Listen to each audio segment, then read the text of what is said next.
very different than all the other sites. I tell people that that is a very good example of new money here in the Hudson Valley area. So it's very opulent, very over the top, very different, like I said, than these three sites here. Be aware, even though that the Roosevelts and Vanderbilts are only 2.5 miles apart, they are really not associating too often with each other. Because the Roosevelts here are a very good example of old money in the Hudson Valley area. And we'll talk more about that a little bit later. But if you can imagine, the Roosevelts had quite a bit of property. Originally, at one point in time, they had 4 miles of property. That's equivalent to about 1,600 acres. That went from the Hudson River all the way up to Top Cottage. Now, obviously, today, we are not walking all that property today. We are only taking about a 1/4 mile walk from here to the home. We're kind of in this brush over here in this area. We'll be stopping in different areas just to show you different parts of the property. We'll definitely stop in front of the library and museum just to point that out to you. We'll also stop at the Rose Garden as well, where Franklin and Eleanor are both buried, just to pay our respects there. And then the next stop will be at the house itself. So just be aware of that. But giving you guys some history, some little background about the family lineage with the Roosevelts, where their money comes from.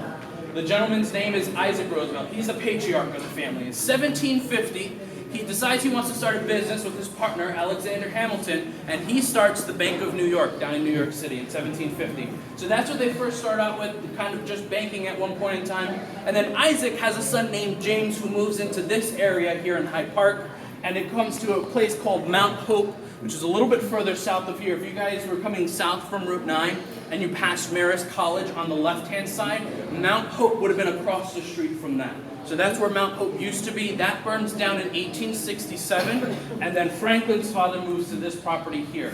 But continue with the family lineage. So it's Isaac the patriarch. Isaac has a son named James who moves into this area. James has a son named Isaac, and Isaac has a son named James. That's Franklin's father. So it gets kind of confusing, as you can probably imagine. So James moves into this area, like I said, in 1867 to this home here. He buys about 290 acres. That's what we have to here today. Franklin's father, James, considered himself to be a gentleman farmer. So if you look behind you through these windows here, a lot of this property used to be farming land at one point in time. His father was very involved with the politics here in Hyde Park. He also was really involved in trying to provide jobs for people here in Hyde Park just with his farming land that he had here. So as you can probably imagine, Franklin gets a lot of his characteristics, a lot of his attributes from his father James at that point in time. So just be aware of that. Franklin is born here in this house. We'll see that room when we go up to the second floor of the house. But he's born here January 30th, 1882, and he is 10 pounds at birth. Now, if you can imagine, the mother had some difficulty at birth at that point in time.